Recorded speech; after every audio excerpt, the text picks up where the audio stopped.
Fala, gás nobre, tudo bem? Preparado para reagir? Eu sou o professor Paulo Valim, o seu professor de Química, e nessa super aula de hoje vamos falar do assunto mais cobrado em Química no Enem nos últimos anos: forças intermoleculares e as propriedades físicas dos compostos orgânicos. Gás nobre, são 3 as forças intermoleculares que estudaremos hoje: a força dipolo-dipolo, ligação de hidrogênio, dipolo induzido ou forças de Van der Waals. Agora, vamos definir cada uma delas. A ligação dipolo-dipolo é aquela que ocorre entre moléculas polares. Moléculas polares são moléculas que possuem polos positivos e negativos, ok? Já a ligação de hidrogênio são interações do tipo dipolo-dipolo, ou seja, também ocorre entre moléculas polares, porém, são interações muito fortes que ocorrem em moléculas que possuem átomos de hidrogênio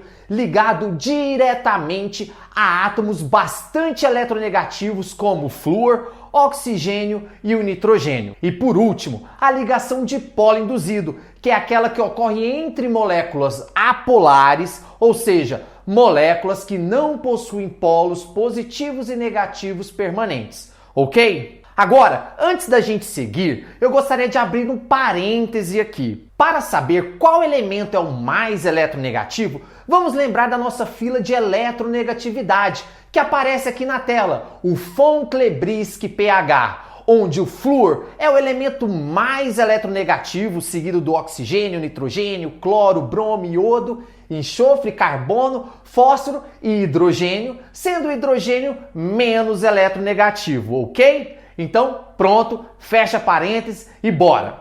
Gás nobre, o que nós queremos é olhar para a cadeia de um composto orgânico, identificar o tipo de ligação intermolecular que ele vai fazer e aí ser capaz de estimar o ponto de ebulição dessas substâncias. Então vamos lá? Na tela temos 3 substâncias: o butano, a propanona e o propan-1-ol. Vamos classificar cada uma delas primeiro em relação ao tipo de força intermolecular.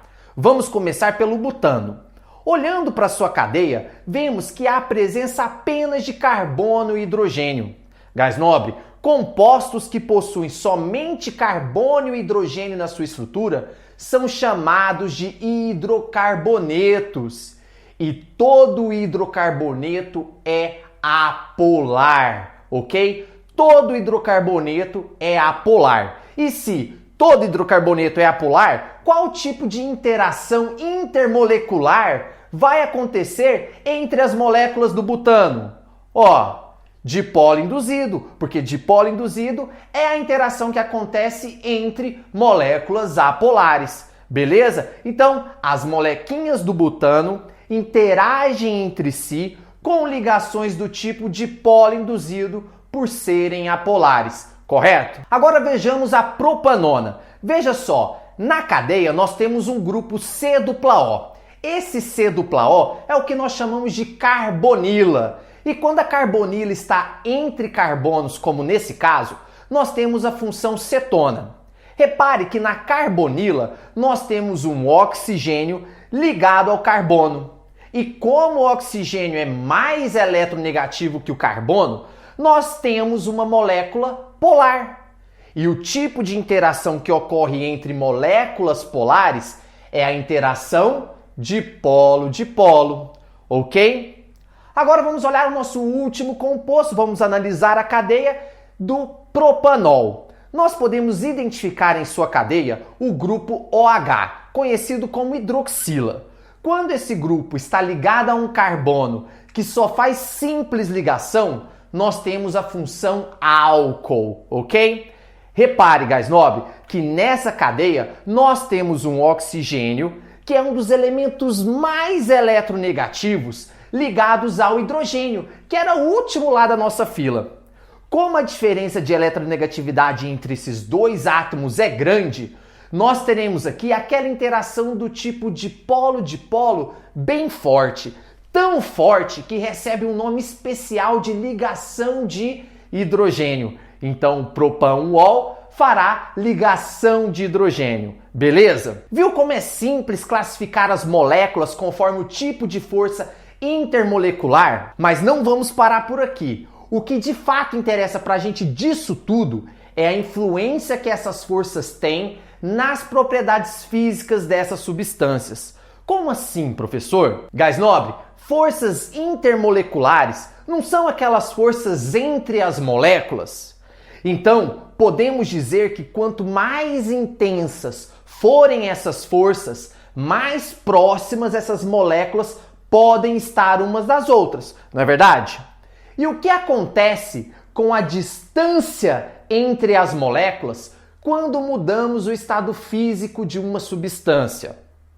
Ora, no estado sólido, as molequinhas estão bem pertinhos umas das outras. Já no estado líquido, essas molequinhas estão mais afastadas. E no estado gasoso, essas molequinhas estão bem distantes umas das outras. Então, à medida que a gente sai do estado sólido e caminha para o estado gasoso, nós aumentamos a distância entre as moléculas? Isso mesmo, gás nobre, é isso que acontece. E para aumentar essa distância entre as moléculas, quais forças que nós temos que vencer? As forças entre as moléculas, as forças intermoleculares. Portanto, quanto mais forte forem essas forças intermoleculares, mais treta vai ser de separar essas molequinhas. Se vai ser mais difícil separar essas molequinhas, vamos precisar de mais energia. Portanto, maiores serão os pontos de fusão e de ebulição das substâncias. Então vamos voltar lá na nossa molécula, nas nossas 3 moléculas, no butano, na propanona e no propan-ol. Agora, nós já sabemos que basta conhecer o tipo de ligação que as moléculas fazem entre si, que já é possível dizer qual delas terá o maior ponto de ebulição. Então fala para mim, gás nobre, qual dessas 3 substâncias aqui possui o maior ponto de ebulição? Isso mesmo, o propan-ol, porque ele faz ligação de hidrogênio, que é a interação intermolecular mais forte das 3. Então, para separar, para tirar isso do estado líquido para o gasoso, eu vou precisar de fornecer muita energia, porque é uma ligação intensa, é uma interação intensa entre essas moléculas do propan-ol, beleza? Então, se essa é a mais forte, quem vem depois? A propanona, porque ela faz ligação do tipo dipolo-dipolo.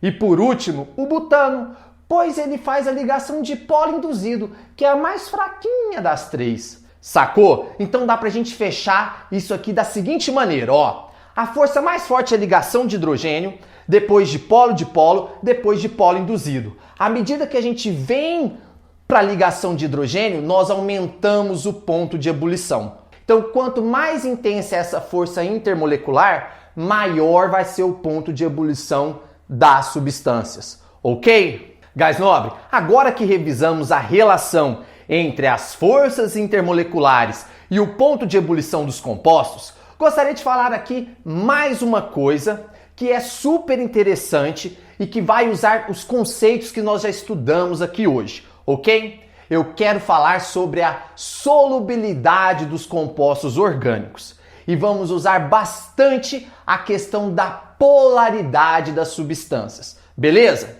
Porque é o seguinte, de modo geral, as substâncias apolares tendem a se dissolver em solventes apolares, enquanto substâncias polares tendem a se dissolver em solventes polares. Podemos dizer que semelhante dissolve semelhante. Ok, gás nobre? Polar dissolve polar e apolar dissolve apolar. É por isso que o óleo de cozinha não se mistura com a água, porque ele é apolar e a água é polar. Mas já aquele álcool que a gente tem em casa para fazer limpeza, por exemplo, ele se mistura com a água, porque no caso os dois são polares. Belezinha? Agora, assim como fizemos lá com o ponto de ebulição, vamos analisar a cadeia de alguns compostos orgânicos que aparecem na tela para a gente tentar prever a solubilidade de cada um deles.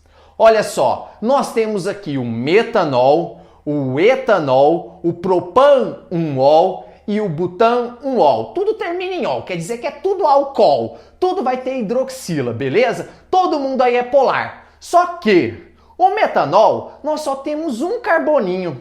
E ligado a esse carboninho, nós temos a hidroxila, que é muito polar. Dessa maneira, esse composto, como um todo, é bastante polar e se dissolve infinitamente em água. Ok? Já no etanol e no propanol, nós temos a mesma situação. A presença da carbonila, que é polar, nós temos cadeias carbônicas pequenas e ambos compostos polares se dissolvem infinitamente em água. Já no butanol, o negócio começa a bagunçar. Por quê? Agora a cadeia carbônica já conta com 4 carbonos. E quanto maior fica a cadeia carbônica, maior é a parte apolar do composto. Dessa maneira, a solubilidade desse composto em água diminui. No caso dessa substância, do butanol, só conseguimos dissolver 8,3 gramas desse composto em 100 gramas de água a 25 graus Celsius. Ou seja, à medida que a gente aumenta a parte apolar da cadeia, menor será a solubilidade dos compostos em água, ok? Agora, o contrário também é verdade. À medida que nós aumentamos os grupos polares em uma cadeia, mais solúvel aquela substância será em água. Veja só esses 2 compostos que estiveram na prova do Enem 2017, o licopeno e a capsorubina. Analisando suas cadeias, qual deles terá mais afinidade com a água? Bora ver? Olha só, na cadeia do licopeno, que aparece aqui na tela, nós não conseguimos identificar nenhum átomo diferente de carbono e hidrogênio. Então a gente tem uma cadeiona que é apolar. Já na capsorubina, apesar de ter uma grande cadeia carbônica que é apolar, nós encontramos nas extremidades carbonilas, que é o C-O, e as hidroxilas, que são grupos polares. Portanto, a capsorubina, por ter esses grupos polares, ela vai ter mais afinidade pela água do que o licopeno, porque esses grupos polares podem interagir com a água. Beleza, Gás Nobre? Bom, Gás Nobre, chegamos ao final da nossa aula. Estou muito feliz de ter tido você aqui comigo hoje. Espero que você mande muito bem na prova, beleza? Então um grande abraço e reage!